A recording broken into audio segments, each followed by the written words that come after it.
5장, 6장 말씀 제가 5장부터 읽겠습니다. 늙은이를 꾸짖지 말고 권하되 아버지에게 하듯 하며 젊은이에게는 형제에게 하듯 하고 늙은 여자에게는 어머니에게 하듯 하며 젊은 여자에게는 온전히 깨끗함으로 자매에게 하듯 하라. 지금 디모데 전서 목회서신이라고 했죠. 바울이 에베소 교회에서 담임 목회를 하고 있는 제자 디모데에게 권면하고 있는 것입니다. 권면하는데 굉장히 디테일한 부분까지 권면하는 겁니다.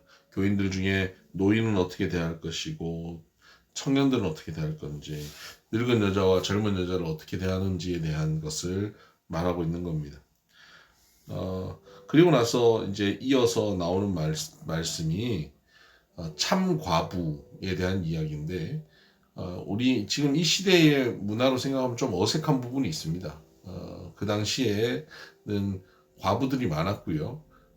성경은 과부와 고아를 신원하라, 나그네도 신원하라 이렇게 말씀하고 있죠. 그러니까 약자를 돕고 돌보는 것 이거 굉장히 중요한 부분이었고 또 늘 얘기하듯이 큰 자가 작은 자를 섬기는 것 이거 하나님 나라의 법칙이죠. 하나님 나라를 이루는 가장 중요한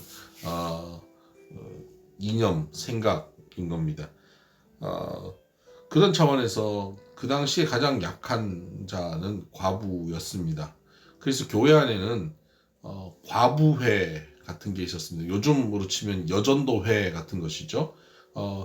교회 안에 과부회가 있어서 교회의 여러 가지 일들 특별히 목회자를 도와서 하는 여러 가지 일들을 이 과부회가 감당합니다. 요즘으로 치면 캐톨릭에서 신부를 돕고 수녀들이 여러 가지 일들을 하지 않습니까? 그것처럼 과부회가 많은 일들을 했던 것으로 봅니다. 이 과부회는 또한 교회에서 재정적으로 서포트를 하는 것이죠.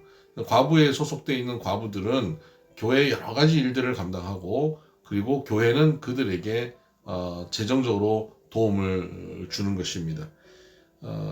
그래서 이제 과부회를 어떻게 꾸리고 어떻게 만들어 가는지에 대한 것이 3절 이하에 나오고 있습니다. 참 과부인 과부를 존대하라. 만일 어떤 과부에게 자녀나 손자들이 있거든 그들로 먼저 자기 집에서 효를 행하여 부모에게 보답하기를 배우게 하라. 이것이 하나님 앞에 받으실 만한 것이니라. 그러니까 집에 자녀나 손자가 있으면 자기 집에서 그 과부를 마땅히 돌봐드리라는 겁니다. 그렇게 해서 하나님 앞에서 효를 하게 하는 것, 그것이 하나님 앞에 받으실 만한 모습이라는 것이죠. 5절 참 과부로서 외로운 자는 하나님께 소망을 두어 주야로 항상 간구와 기도를 하거니와 향락을 좋아하는 자는 살았으나 죽었느니라. 내가 또한 이것을 명하여 그들로 책망받을 것이 없게 하라.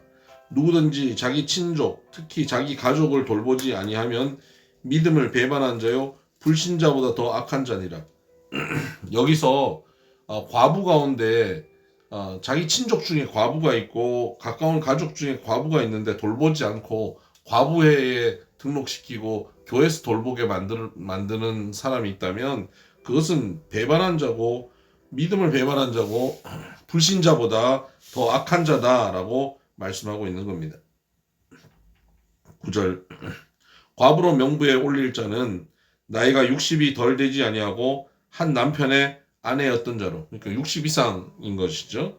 선한 행실에 증거가 있어 혹은 자녀를 양육하며 혹은 나그네를 대접하며 혹은 성도들의 발을 씻으며 혹은 환난 당한 자들을 구제하며 혹은 모든 선한 일을 행한 자라야 할 것이요. 그러니까 이 과부에 소속된 사람들은 이렇게 나이 연령 제한도 있고 그리고 그들의 삶 속에서 이러한 사람들이 인정할 만한 하나님 앞에 칭찬받을 만한 이러한 모습이 분명히 있어야 된다는 것이죠. 아무나 과부에 소속되지 못하는 겁니다. 젊은 과부는 올리지 말지니 이는 정력으로 그리스도를 배반할 때에 시집가고자 함이니 처음 믿음을 저버렸으므로 정죄를 받느니라. 그러니까 젊은 과부는 아직도 또 마음에 드는 남자가 나타나면 시집도 갈 그런 의향이 있으니까 괜히 과부에 등록해가지고 맹세했다가 떠나면 믿음 저버리고 정죄 받는 일이니까 아예 등록을 시키지 말라는 겁니다. 과부회에. 13절 또 그들은 게으름을 익혀 집집으로 돌아다니고 게으를 뿐 아니라 쓸데없는 말을 하며 일을 만들며 마땅히 아니한 말을 하나니 그러므로 젊은이는 시집가서 아이를 낳고 집을 다스리고 대적에게 비방할 기회를 조금도 주지 말기를 원하노라. 그래서 젊은 과부는 과부에 소속시키지 말라라는 말씀입니다. 이미 사탄에게 돌아간 자들도 있도다. 만일 믿는 여자에게 과부 친척이 있거든 자기가 도와주고 교회가 짐지지 않게 하라. 이는 찬 과부를 도와주게 하려 함이라. 이게 이제 과부에 대한 권면입니다. 오늘날은 교회는 이런 과부회가 없으니까요. 적용될 것이 없습니다. 17절 잘 다스리는 장로들은 배나 존경할 자로 알되 말씀과 가르침에 수고하고 하는 이들에게는 더욱 그리할 것이니라. 잘 다스리는 장로는 배나 존경할 자로 알아라 하는 겁니다. 그래서 장로님들은 교회에서 존경받아야 되는 이들이고요. 그 장로님들 중에도 잘 다스리는 장로님들은 배나 존경받아야 되는 것이죠. 그리고 이 장로들을 배나 존경하는데 특별히 누구냐면 말씀과 가르침에 수고하는 이들에게 더욱 그리하라 하는 겁니다. 그래서 교회 안에 이 장로는 누구냐면 말씀과 가르침을 담당하는 장로는 누구냐면 목사를 얘기하는 겁니다. 교회 안에 그 장로는 두 종류가 있습니다. 우리 장로교 헌법에도 장로는 두 종류인데 첫 번째는 다스리는 장로, 두 번째는 다스리고 가르치는 장로. 다스리는 장로는 그 교회에서 시무 장로로 일하는 장로님들이고요. 다스리고 가르치는 치리하고 가르치는 장로는 목사를 의미합니다. 그래서 이 목사에 대해서 배나 존경할 자로 알고 말씀과 가르침을 수고하는 더욱 그리할 것이다. 장로는 교회 리더들이고 그 리더들을 잘 존경하라는 것이고요. 특별히 목사들에게는 18절 성경에 일렀으되 곡식을 밟아 떠는 소의 입에 망을 씌우지 말라 하였고 또 일꾼이 그 싹을 받는 것은 마땅하다 하였느니라. 그래서 교회에서 목회자들 재정적으로 후원하고 책임져야 된다라는 말을 하고 있는 것이고요. 19절 장로에 대한 고발은 두세 증인이 없으면 받지 말 것이요. 장로가 교회 안에 이제 여러 가지 집사나 평신도들의 여러 가지 문제들에 고발하고 하는 것도 있지만 그런 경우는 한 사람이 자기가 당한 것들을 얘기해도 되지만 장로에 대한 교회 리더십에 대한 고발의 문제는 두세 증인이 반드시 있어야만 된다는 겁니다. 20절 범죄한 자들을 모든 사람 앞에서 꾸짖어 나머지 사람들로 두려워하게 하라. 이런 고발건이 생기고 결국 문제가 발생하면 사람들 앞에서 치리하라는 겁니다. 그래서 다시는 이런 일이 교회 안에서 발생하지 않도록 장로라 할지라도 목사라 할지라도 반드시 그렇게 꾸짖어서 모든 사람들을 두렵게 하라는 겁니다. 21절 하나님과 그리스도 예수와 택하심을 받은 천사들 앞에서 내가 엄히 명하노니 너는 편견이 없이 이것들을 지켜 아무 일도 불공평하게 하지 말며 아무에게나 경솔히 안수하지 말고 다른 사람의 죄에 간섭하지 말며 내 자신을 지켜 정결하게 하라. 경솔히 안수하지 말고 디모데가 담임 목사이기 때문에 안수 기도를 하는데 경솔히 안수하지 말라는 거예요.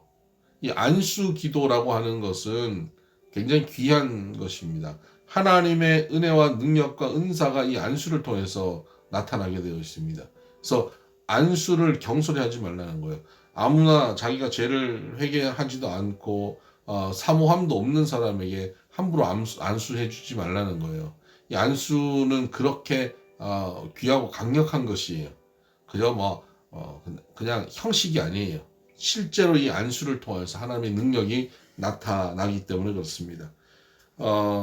또한 죄에 간섭하지 말라고 했는데, 그러면 뭐 다른 사람 죄를 짓든 말든 뭐 담임 목사 간섭하지 말라 이런 뜻이 아니라, 죄와 연관되어서 그 죄에 그 죄를 짓는 일에 끌려 들어갈 것을 하지 말라는 거예요.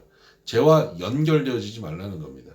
교인들이 죄를 짓고 있는데 뭐 동정하는 마음이든 너무 친하게 지내든 하다가 그 죄와 연루되어 버리는 일을 겪지 말라는 거예요. 담임 목사는 그렇게 죄와 연루되어 버리면 교회가 전체 흔들려지니까 그렇게 연루되는 일을 하지 말라. 그래서 너 자신을 지키고 정결하게 하라. 그래서 담임 목사가 자기 자신을 잘 지켜야 된다 하는 말씀을 하고 있습니다. 23절, 이제부터는 물만 마시지 말고 내 위장과 자주 나는 병을 위하여는 포도주를 조금씩 써라. 포도주를 조금씩 마시면서 너 위장을 잘 보호해라. 뭐 이런 디테일한 것까지 목회 서신에 적고 있죠. 어떤 사람들의 죄는 밝히 드러나 먼저 심판에 나아가고 어떤 사람들의 죄는 그 뒤를 따르나니 이와 같이 선행도 밝히 드러나고 그렇지 아니한 것도 숨길 수 없느니라. 죄도 드러나고 선행도 드러납니다. 그러니까 뭐 지금 당장 죄가 드러나지 않는다고 답답해하지도 말고 행한 것이 바로 드러나지 않는다고 답답해하지도 말라는 것이죠. 반드시 드러나니까 좀 기다리면 하나님께서 선과 악을 반드시 판단하신다 하는 말씀입니다. 6절, 무릇 멍에 아래에 있는 종들은 자기 상전들을 범사에 마땅히 공경할 자로 알지니 이는 하나님의 이름과 교훈으로 비방을 받지 않게 하려 함이라. 교회 다니는 종들이 있을 것 아닙니까? 종들은 상전을 잘 공경하고 존중하라는 겁니다. 그래야 저 예수 믿는 자들이 예수 믿는다고 하는 것들이 왜 저 모양이냐고 그렇게 비방받지 않는, 하나님께 비방받지 않는 삶을 살게 된다는 거죠. 그러니까 우리가 예수님 믿는 사람들이라면 주변에 믿지 않는 자들에게 비방받지 않을 그런 행동을 하고 살아야 된다 하는 것이죠. 특별히 2절, 믿는 상전이 있는 자들은 그 상전을 형제라고 가볍게 여기지 말고 더 잘 섬기게 하라. 이는 유익을 받는 자들이 믿는 자요 사랑을 받는 자임이라. 너는 이것들을 가르치고 권하라. 특히 자기 위에 상전이 믿는 자예요. 같은 교회 출석해요. 같은 집사님들이에요. 상전과 종이 같은 집사들이에요. 그러면 어떻게 생각하세요? 상전을 형제라고 가볍게 여길 수도 있지 않겠습니까? 교회에서 김 집사, 이 집사 이러고 지내다가 회사 오면 사장님, 김 과장 이렇게 되니까 굉장히 어렵죠. 근데 그렇게 회사에서는 상전을 형제로 생각하지 말고 더 잘 섬기라는 겁니다. 같은 교회에 다닌다고 해서 쉽게 여기지 말고 잘 섬겨라. 그러면 상전은 어떻게 해야 될까요? 상전은 또 큰 자가 작은 자를 섬기는 것이죠. 또 잘 섬기는 것이죠. 서로가 잘 섬기면 되는 겁니다. 3절, 누구든지 다른 교훈을 하며 바른 말 곧 우리 주 예수 그리스도의 말씀과 경건에 관한 교훈을 따르지 아니하면 그는 교만하여 아무것도 알지 못하고 변론과 언쟁을 좋아하니 이로써 투기와 분쟁과 비방과 악한 생각이 나며 마음이 부패하여지고 진리를 잃어버려 경건을 이익의 방도로 생각하는 자들의 다툼이 일어나느니라. 하나님의 말씀을 제대로 따르지 않고 자기가 교만하여졌어. 변론과 언쟁 좋아하는 자. 그러니까 세상의 철학 가지고 그리고 자기의 어떤 교리적인 입장, 자기의 주장을 가지고 논쟁하고 언쟁하는 걸 좋아하는 사람들은 투기와 분쟁과 비방과 악한 생각, 마음이 부패해지고 진리를 잃어버리고 그리고 특별히 경건을 이익의 방도로 생각하는 자들의 다툼이 일어난다.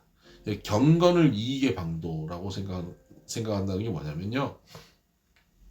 이 교회 공동체를 이끌어가는 일, 특히 목회자가 이렇게 하면 교회 공동체를 이끌어가는 그 일을 통해서 이익의 방도로 생각하는 다툼이 일어나는 겁니다. 그러니까 교회 지도자들, 이 당시에 장로들, 목회자들, 이 사람들이 이것을 가지고 이익의 방도로 생각하는 겁니다. 교회 나와서 교회에서 사역을 감당하면서 그걸 가지고 자기의 사사로운 이익, 뭐 재물이나 뭐 명예나 권력이나 이런 것들을 추구하는 사람이 되고 그런 문제가 벌어진다는 거죠. 오늘날 교회에서 그런 일이 있죠. 이러한 교회를 통해서 교회를 하나의 어떤 뭐 사업이나 뭐 성공의 어떤 도구로 생각하는 그런 종교인들이 있죠. 그런 것들을 경고하는 겁니다. 종교를 가지고 신앙을 가지고 장사하지 말라는 겁니다. 6절 그러나 자족하는 마음이 있으면 경건은 큰 이익이 되느니라. 하지만 자족하는 마음 언제나 내게 주어져 있는 것에 감사하고 만족할 줄 알면 이 경건, 이 신앙의 활동은 이 목회 활동은 굉장히 유익하게 된다는 것이죠. 우리가 세상에 아무것도 가지고 온 것이 없음에 또한 아무것도 가지고 가지 못하리니 불교적 가르침 같죠. 공수대 공수거. 네, 공수대 공수거입니다.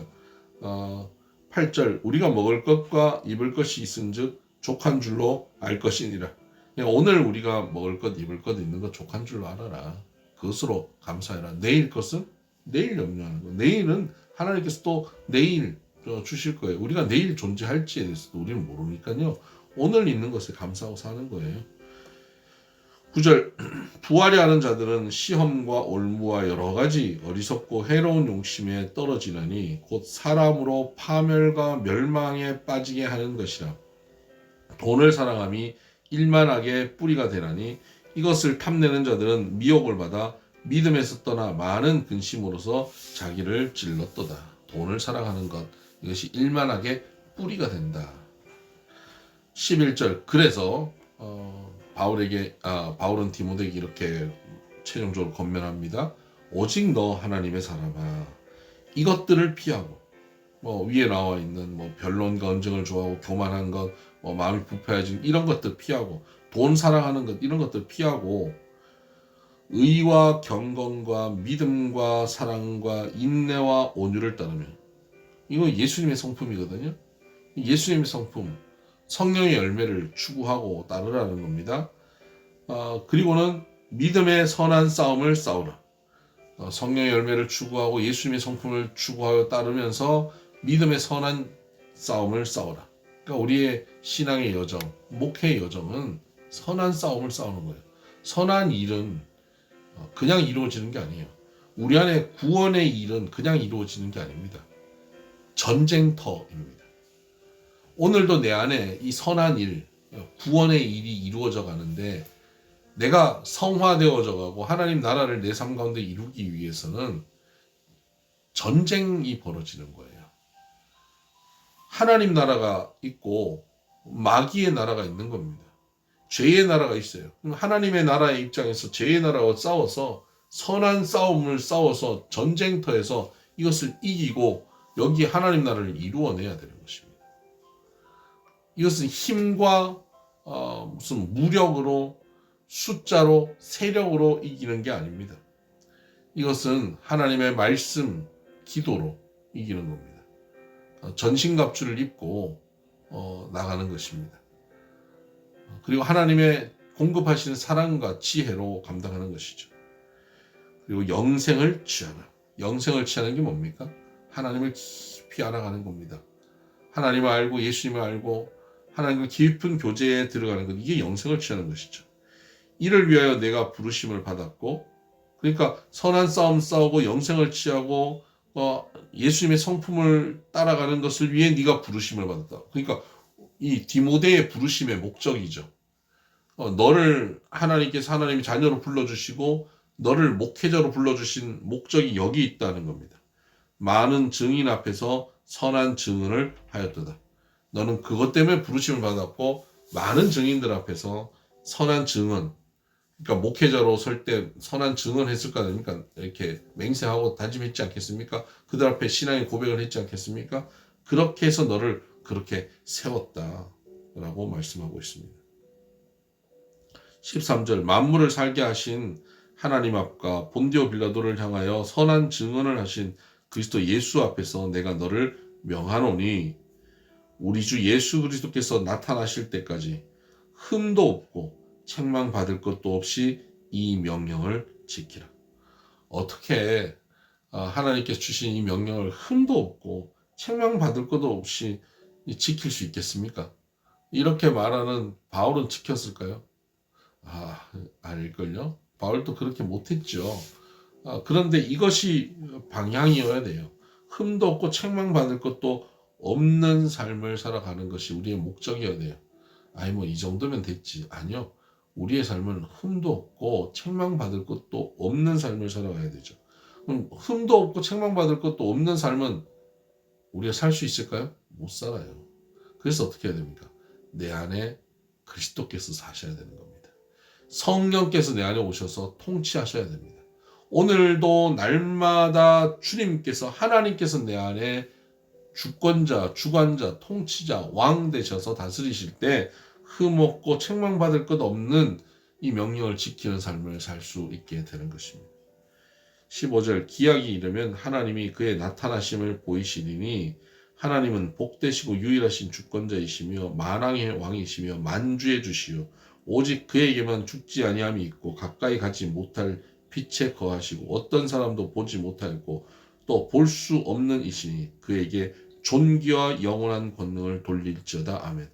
그러니까 디모데에게 이런 것들을 권면하면서 마지막에 하나님이 어떤 분인지를 막 강조하고 있죠. 바로 이러한 일들을 하나님께 온전히 맡기는데 그 하나님이 이렇게 위대하신 분이다. 그분께 존귀와 영광과 권능을 돌릴지어다 라고 선포하죠. 17절 글을 갑자기 마무리하다가 생각난 게 있었던 것 같아요. 그래서 뒷부분에 추가하고 있는 겁니다. 네가 이 세대에서 부한 자들을 명하여 마음을 높이지 말고 정함이 없는 재물에 소망을 두지 말고 오직 우리에게 모든 것을 후히 주사 누리게 하시는 하나님께 두며 선을 행하고 선한 사업을 많이 하고 나누어 주기를 좋아하며 너그러운 자가 되게 하라. 갑자기 디모데에게 한마디를 더 해야겠던 거죠.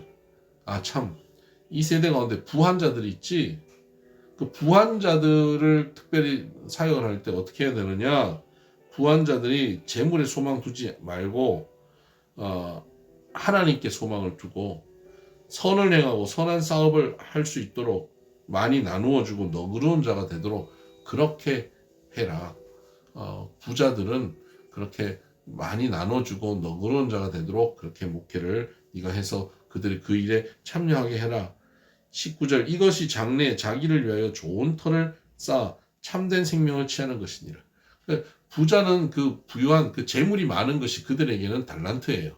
재물이 달란트죠. 돈 버는 게 달란트고 돈 많은 것이 달란트예요. 그럼 그 달란트를 잘 사용하고 나누어 줌으로 그것으로 좋은 터를 닦고 자기에게 생명을 취하는 영생을 누리게 되는 바로 그 길. 구원의 완성을 가는 길을 위해서 부자는 또 나누는 것이 필요하다는 겁니다. 그 달란트를 잘 쓰라는 것이죠. 그 일을 위해서 부자들은 또 가르쳐라 하는 겁니다. 20절 디모데야 망령되고 헛된 말과 거짓된 지식의 반론을 피함으로 내게 부탁한 것을 지키라. 그 당시에 망령되고 헛된 말, 거짓된 지식의 반론 굉장히 많았죠. 헬라 철학과 또 영지주의적인 그 금욕주의자들, 율법주의자들, 이런 것들이 많은데 그걸 그냥 피하고 너희가 부탁한 이것을 지키는데 집중해라. 그들과 논쟁하고 시간 보낼 필요 없다는 겁니다.